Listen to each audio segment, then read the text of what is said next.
பார்த்துட்டு இருக்கிற நெல் வந்து பார்த்திங்கன்னா பொன்னி, நாட்டு பொன்னி போட்டிருக்கோம். பூ விடுற, அதாவது காய்க்கிற பருவத்தில் அப்போ மொத்தம் தேமூர் கரைசல் ஒரு தடவை கொடுக்குறோம். இதை தாண்டி நாங்கள் எதுவும் பண்ணலை. இது மாதிரி தான் இதுவரையும் விளைவிச்சிக்கிட்டு இருக்கோம். இப்போ நீங்கள் வந்து முன்னாடி வந்து இந்த கெமிக்கல் போட்ட இடத்துலையும் வேலை செஞ்சுருக்கீங்க. ஆமாம் சார். இப்போ இந்த இயற்கை வெளியில் பண்ணுறாங்களா கெமிக்கல் போடாமல், இங்கேயும் வேலை செஞ்சுருக்கீங்க.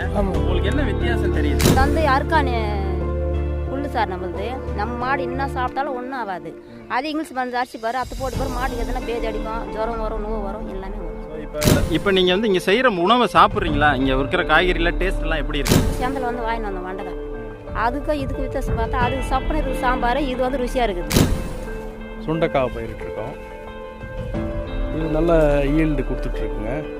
இது உடம்புக்கும் ரொம்ப நல்லது. இது எல்லாமே ஆர்கானிக் முறையில் தான் பண்ணிகிட்ருக்கோம். எந்த ஒரு கெமிக்கலும் பார்த்திங்கன்னா இந்த வெண்டைக்காய் வந்து செடி பார்த்தோன்னா வெண்டைக்காய் அது. இதில் பார்த்தீங்கன்னா பூச்சி கூட அப்படியே மேலவே இருக்கும். இது வந்து இயற்கை. இந்த பூச்சியை நன்மை செய்யும் பூச்சிகள், கெடுதல் செய்யும் பூச்சிகள்னு இருக்குது. இதெல்லாம் நன்மை செய்யும் பூச்சிகள்.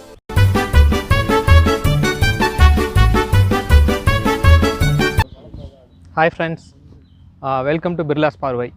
ஸோ நம்ம இதுக்கு முந்தின எபிசோடில் வந்து ஒரு கம்யூனிட்டி ஃபார்மிங்னா என்ன அப்படிங்கிற ஒரு ஸ்பீச் வந்து நம்ம பார்த்தோம். ஸோ இப்போ நம்ம என்ன பண்ணியிருக்கோன்னா, அந்த ஃபார்முக்கு உள்ளே வந்து நம்ம வந்திருக்கோம்.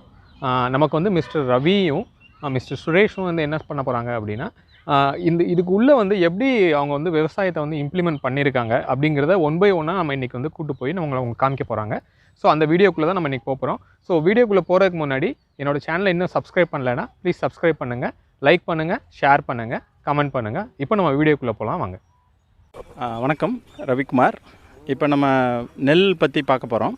இந்த நெல் இப்போ அறுவடை பழைய இது முடிச்சுட்டு அடுத்த 3 மாதம் கேப்புக்கு அப்புறம் திரும்ப நெல் போட்டிருக்கோம். இந்த நெல்லுக்கு எப்படி ரெடி பண்ணோம், எப்படி போட்டிருக்கோம். இப்போ இந்த பார்த்துட்ருக்கிற நெல் வந்து பார்த்திங்கன்னா பொன்னி, நாட்டு பொன்னி போட்டிருக்கோம்.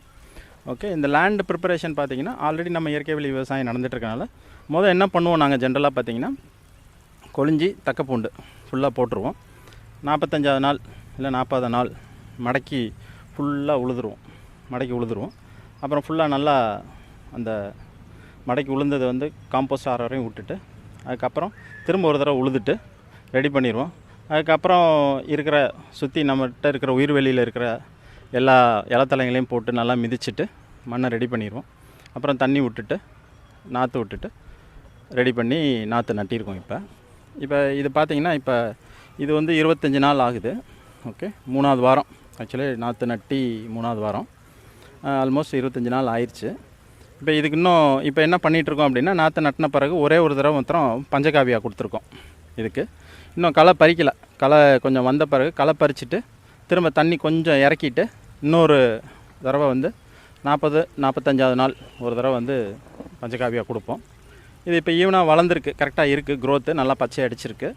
இன்னும் ஒரு தடவை களை பறித்தா தான் ஃபுல்லாக நல்லா தெரியும், நல்லா இருக்கும். இது அடுத்து வந்து பார்த்திங்கன்னா 60-65ஆவது நாள் ஒரு தடவை வந்து ஒரு பஞ்சகாவியா அமிர்த கரைசல், இடையில ஒரு 10 நாளைக்கு ஒரு தடவை நாங்கள் அமிர்த கரைசல் கொடுத்துட்ருக்கோம். அதுமாரி நாங்கள் ப்ரிப்பேர் பண்ணிகிட்ருக்கிற காம்போஸ்ட்டையும் அப்பப்போ நாங்கள் கொடுத்துட்ருக்கோம், தெளித்து விடுவோம். இதுக்கு மேலே இதுக்கு ஒன்றும் நாங்கள் பெருசாக பண்ணுறதில்ல. அதுமாரி கரெக்டாக அந்த பூ விடுற, அதாவது காய்க்கிற பருவத்தில் அப்போ மாத்திரம் தேமூர் கரைசல் ஒரு தடவை கொடுக்குறோம். இதை தாண்டி நாங்கள் எதுவும் பண்ணலை. இது மாதிரி தான் இதுவரையும் விளைவிச்சிக்கிட்டு இருக்கோம். இதுவரையும் நல்ல ரிசல்ட் தான் கொடுத்துக்கிட்டு இருக்கு.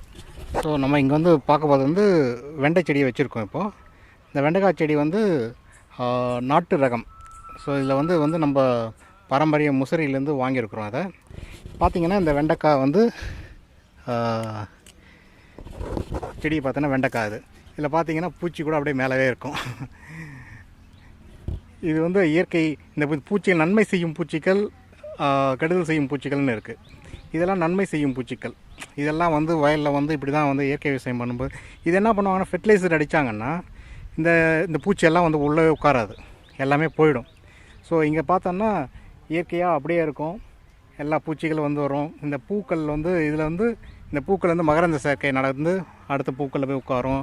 இந்த வெண்டைக்காய் செடியெல்லாம் இதுலேருந்து ஃபுல்லாக வரும். இதுலேருந்து இதை பார்த்தோன்னா ஃபஸ்ட்டு வந்து லேண்டு வந்து ப்ரிப்பரேஷன் பண்ணுவோம்.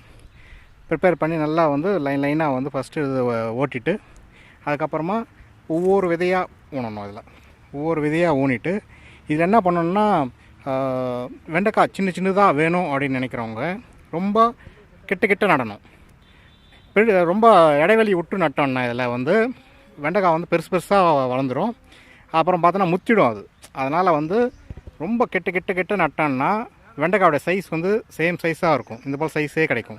நமக்கு என்ன சைஸ் வேணுமோ அந்த சைஸ் இருக்கும். இது ஒருத்தனா ஒரு நாள் விட்டு ஒரு நாள் அறுத்துனே இருக்கணும். இந்த வெண்டைக்காய் பொறுத்த வரையும் ஒரு நாள் அறுத்துட்டு மறுநாள் ஒரு நாள் கேப் போட்டுவிட்டு அதுக்கு மறுநாள் பார்த்தோன்னா அழகாக அதே போல் வந்துடும். வெண்டைக்காய் இதே சைஸில் வரும். இந்த சைஸை பார்த்தோன்னா முத்தாது நல்லாவும் இருக்கும். இது போல் பார்த்திங்கன்னா இந்த தோட்டத்தில் எல்லாமே வந்து இப்படி தான் இருக்கும். பார்த்திங்கன்னா நேற்று அறுத்தோம், இன்றைக்கி ரெடி ஆகிடும். இது போல் இருக்கும். இது பார்த்திங்கன்னா இதே சைஸ் இருக்கும். இதே சைஸ் இது போல் இருக்கும். இது வந்து ஃபுல்லாக இயற்கை முறையில் விளைவிச்ச வந்து வெண்டைக்காய். இது அப்படியே கூட கடித்து சாப்பிட்லாம். அது அவ்வளோ டேஸ்ட்டாக இருக்கும். இது இந்த வெண்டைக்காய் எல்லாமே. சரி, இப்போ பார்க்க போகிறது வந்து தக்காளி. இது வந்து இதுவும் நாட்டு ரக தக்காளிங்க. இது வந்து இதை பார்த்திங்கன்னா தக்காளியை பார்த்தோன்னா இப்படி தான் இருக்கும். நாட்டு ரக தக்காளி எல்லாமே சைஸை பார்த்தோன்னா இப்படி இருக்கும். இது விதைகளும் இதே போல் வந்து நாட்டு ரக விதைகள் வந்து நாங்கள் வந்து தேடி ஸ்பெசிஃபிக்காக அந்த ரகங்கள்லாம் வந்து விதைகள் வந்து சேமிக்கிறார் ஒருத்தர் நம்ம முசிறியிலேருந்து. அவர்களேருந்து வாங்கி இதை ஃபஸ்ட்டு நாற்றாங்கால் போட்டு ஃபஸ்ட்டு வந்து நாற்றை விட்டுணும். அதை நாற்றை விட்டுட்டு அந்த நாற்றை வந்து நம்ம வந்து ஒரு 30 days 25 days to 30 days வந்து கொஞ்சம் நல்லா வளர்ந்து வரும். வளர்ந்து வந்த பிறகு இந்த லேண்டை ஃபஸ்ட்டு ப்ரிப்பேர் பண்ணணும். லேண்டு வந்து நம்ம எப்படி ஃபஸ்ட்டு தக்காளி வைக்க போகிறோன்றது பார்த்துட்டு ஃபஸ்ட்டு வந்து லைனாக ஃபஸ்ட்டு வந்து மாடுங்களை வச்சு ஃபஸ்ட்டு ஓட்டிட்டு லைனை ரெடி பண்ணிவிடுவோம். ரெடி பண்ணிவிட்டு இந்த போல் நம்ம கையில் வந்து இருக்கிற மாட்டோட சாணம் அந்த உரமெல்லாம் போட்டு இங்கே போல் போட்டு வச்சுருப்போம். இதை எடுத்து என்ன பண்ணுவோன்னா லைனில் போட்டு விட்டுட்டு நாற்றை பிடுங்கிட்டு அப்புறமா நட்டுனே வரும். இதில் ஒவ்வொரு லைனாக வந்து நாற்று நட்டு விட்டு வரும். நாற்று நட்ட பிறகு அதுக்கப்புறமா ஒரு 20-25 days நல்லா செடி வளர்ந்து வந்துடும். இந்த உரம்லாம் போடுறவள செடிங்க நல்லா வளர்ந்து வந்துடும்.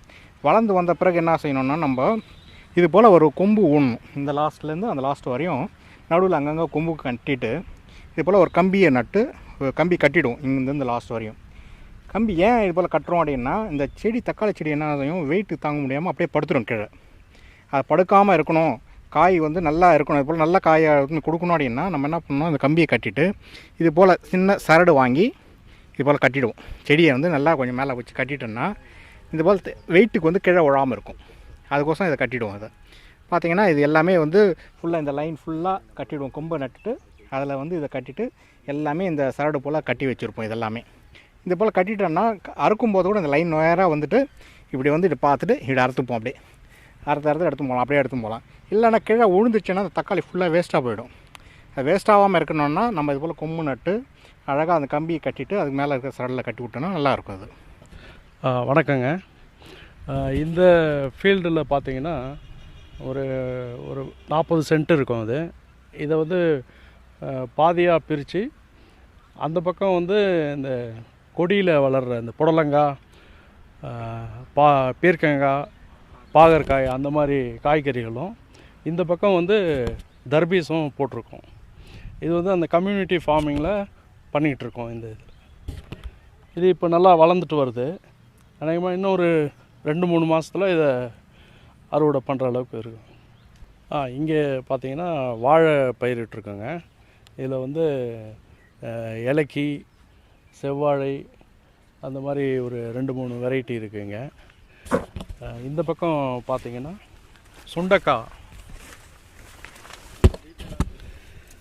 சுண்டைக்காய் பயிரிட்டுருக்கோம். இது நல்ல ஈல்டு கொடுத்துட்ருக்குங்க. இது உடம்புக்கும் ரொம்ப நல்லது. இது எல்லாமே ஆர்கானிக் முறையில் தான் பண்ணிகிட்ருக்கோம். எந்த ஒரு கெமிக்கலும் கிடையாது, எதுவும் கிடையாது. இதுவும் அந்த கம்யூனிட்டி ஃபார்மிங்கில் பண்ணிகிட்ருக்கோம். எங்கள் மெம்பர்ஸ்க்கு இதை வாரம் பிரித்து கொடுத்துக்கிட்டு இருக்கோம். இதனால் எல்லாருமே பயனடைஞ்சிட்ருக்காங்க. இப்போ கத்திரிக்காய் பார்க்க போகிறோம். இங்கே போட்டிருக்கிறது நாட்டு கத்திரிக்காய். நீங்கள் பார்த்தீங்கன்னா தெரியும். இந்த கத்திரிக்காய் நம்ம ஜென்ரலாக சென்னையில் பார்க்க முடியாது. இது கண்ணாடி வெள்ளைன்னு சொல்லுவாங்க. ஒட்டஞ்சத்திரத்துலேருந்து ஒரு மரபு விதை சேகரிப்பாளர்கிட்டருந்து வாங்கியிருக்கோம். இது கத்திரிக்காய் பார்த்திங்கன்னா நாற்று விட்டு அந்த நாற்றை பறித்து வச்சு பாத்தி கட்டி வச்சுருக்கோம். இந்த கத்திரியோட டேஸ்ட்டு பார்த்திங்கன்னா ரொம்ப நல்லாயிருக்கும். இது எப்படி இதோட ப்ரிப்பரேஷன்னா, நாற்று போட்டுட்டு 25வது நாள் எடுத்து நட்டுருவோம். பார் 2.5க்கு 1 போட்டுட்டு அந்த பாரில் நட ஆரம்பிச்சிருவோம். 1.5 அடிக்கு 1. இப்போ இது கொஞ்சம் புதராக இருக்கிறனால அப்படி தெரியுது. பார்த்தேன் 1.5 அடிக்கு 1 வச்சுருக்கோம். இது வந்து நல்லா புஷ் மாதிரி வரும். இப்போ தான் பூக்க ஆரம்பிச்சிருக்கு அந்த ஸ்டேஜு. அங்கங்கே ஒரு 2 செடியில் காய்க்க ஆரம்பிச்சிருச்சு. ஆக்சுவலி ஒரு செடி பார்த்திங்கன்னா ஒரு 3 கிலோலேருந்து 4 கிலோ தாராளமாக கொடுக்கும். அந்தளவுக்கு ஈல்டு கொடுக்க வேண்டிய இந்த ரகம் இது. இந்த டேஸ்ட் ரொம்ப அருமையாக இருக்கும். இதில் எப்படி பார்த்தீங்கன்னா எப்படி பண்ணுறோம் அப்படின்னு பார்த்தீங்கன்னா, ஃபஸ்ட்டு வச்சு களை எடுத்த பிறகு வேப்பம் புண்ணாக்கு, கடலை புண்ணாக்கு, சாணம் கலந்து ஒவ்வொரு செடிக்கும் நம்ம களை எடுக்கிறப்ப வைக்க சொல்லிடுவோம். அந்த மாதிரி தான் வைக்கிறாங்க. அப்புறம் தண்ணி விட்டுட்டு அந்த உரம் முடிஞ்சு ஒரு 10 நாள் கழித்து ஒரு பஞ்சகாவியாக கொடுக்குறோம். அதுக்கப்புறம் கொஞ்சம் பூக்கிற நேரத்தில் வந்து தேமூர் கரைசல் கொடுக்குறோம். இதுதான் எங்களோட ப்ராக்டிஸ். இங்கே அப்படி தான் பண்ணியிருக்கோம். பூச்சி மேலாண்மைக்கு பார்த்திங்கன்னா ரொம்ப பூச்சி இருந்துச்சு அப்படின்னா மூலிகை பூச்சி வெரைட்டி, இப்போ நாங்களே தயார் பண்ணுற மூலிகை பூச்சி வெரைட்டியை ஸ்ப்ரே பண்ணிடுவோம், ஸ்ப்ரேரை வச்சு. இதுதான் எங்களோட இந்த கத்திரி வேளாண்மையோட ப்ராக்டிசஸ். இப்போ நம்ம பார்க்க போகிறது பார்த்திங்கன்னா, நம்ம வயலில் ஒரு ஃபேமிலி வேலை செய்கிறாங்க. அவர் பேர் கிருஷ்ணா, அவங்க ஒய்ஃப் பேர் மங்கம்மா. அவங்ககிட்ட சில கேள்விகள்லாம் கேட்க போகிறோம் நம்ம. வணக்கம் கிருஷ்ணா. இப்போ இது எவ்வளோ நாளாக இவங்களோட நீங்கள் வந்து வேலை செஞ்சிட்ருக்கீங்க? ஒரு இந்த வருஷத்தோட ஒரு 3 வருஷம் ஆகும். 3 வருஷம் ஆக போகுது. ஆடி மாதம் வந்தோன்னா 3 வருஷம் ஆகுது. 3 வருஷம் ஆகுது. ஆனால் வந்து இங்கே வந்து நான் பயிர் செய்யறதுனால இங்கிலீஷ் மருந்தெல்லாம் கிடையாது சார். எல்லாம் மண் உரம் தான், மண் போகிறோம், இந்த பஞ்சிகாவும் எங்கள் சாராங்கத்தினா அது கொடுக்குறது நான் உபயோகப்படுத்திட்டு வந்தேன். இப்போ நீங்கள் வந்து முன்னாடி வந்து இந்த கெமிக்கல் போட்ட இடத்துலையும் வேலை செஞ்சுருப்பீங்க. ஆமாம் சார். இப்போ இந்த இயற்கை வெளியில் பண்ணுறாங்களா, கெமிக்கல் போடாமல் இங்கேயும் வேலை செஞ்சுருக்கீங்க. ஆமாம். உங்களுக்கு என்ன வித்தியாசம் தெரியுது சார்? இது வந்து அதோட கொஞ்சம் நம்ம நல்லா செய்தோம்னா இது கூட நல்லா வாய்ப்பு உண்டு சார். காய் சரி, இந்த பஞ்சிகாவை அடிச்சு விட்டோம்னா பூச்சி தாக்குறது வந்து டக்குன்னு பஞ்சிகாவை அடிச்சோம்னா அந்த பூச்சி நின்றும், காயும் நல்லா பிடிக்கிறதுக்கு சான்ஸ் உண்டு. சரி. அது இப்போ வந்து இதெல்லாம் எப்படி நீங்கள் டெய்லி உங்களோட ரொட்டீனாக என்ன பண்ணுறீங்க? டெய்லி வயலை போய் பார்ப்பீங்களா, இல்லை அவங்க வந்து சொன்ன பிறகு தான் எதாவது பண்ணுறீங்களா? இல்லை சார், நம்மளுக்கு தூங்கி லேஞ்சுதே செடிங்க மண்டோம் நம்மளுக்கு எப்படி இருக்குது, எந்த பொசிஷனில் இருக்குது செடிங்க அப்படின்னு எனக்கு மாம்பழம் அது வந்து அது மாதிரியே ஞாபகம் வந்துடும். சரி. அது ஒரு தடவை போயிட்டு சுற்றி பார்த்து செடி என்ன பூச்சி இருக்குதா, இல்லை காய் பூ நிற்குதா, மைனாக பூ நிற்குதா இல்லைன்னா அது பார்ப்போம். சரி. கோமியெல்லாம் ஏதாவது சேர்த்து வைக்கிறீங்களா? வச்சுருக்கேன் சார். சரி. எத்தனை நாள் வச்சுருக்கீங்க? எப்படி சேவ் பண்ணுறீங்க? எப்படி அதுக்கு தனியாக வந்து அதுக்கு ஒரு இது வச்சுருக்கோம். சரி. ஒரு டப்பா வச்சுருக்கோம். அதில் வச்சுருந்தோம்னா அது நைட்லேயே எதுனா அது உயிரின்னு போயிட்டா கூட அது நேரம் வந்து அதில் விழுந்துடும். சரி. அது எடுத்து நாங்கள் ட்ரம்மில் வச்சு வச்சுருக்கோம். இந்த விவசாயம் பண்ணுறதுல உங்களுக்கு சந்தோஷமாக இருக்கா? கெமிக்கல் பண்ணுறதுக்கு இதுக்கு ஏதாவது வித்தியாசம் தெரியுதா? இல்லை சார், அந்த கெமிக்கல் கை காலில் எனக்கு அலர்ஜி ஆகும், இதில் வந்து அந்த மாதிரிலாம் ஆகுறதில்ல. நாங்களும் அந்த இப்போ நீங்கள் வந்து இங்கே செய்கிற உணவை சாப்பிட்றீங்களா? இங்கே இருக்கிற காய்கறியில் டேஸ்ட்லாம் எப்படி இருக்குது? நல்லா இருக்குது சார்.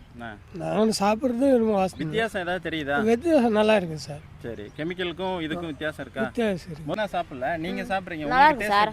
டேஸ்ட் நல்லா இருக்கும். இப்போ இங்கிலீஷ் மருந்தோட நம்ம காய்கறி வந்து பண்ணுறாங்க. நான் ஒரு முறை சேந்தல் வந்து வாங்கிட்டு வந்தேன் வெண்டைக்காய். அதுக்கும் இதுக்கு வித்தியாசம் பார்த்தா அது சப்புன்னு இருக்குது சாம்பார், இது வந்து ருசியாக இருக்குது. அப்போ இது நல்லா இருக்கு.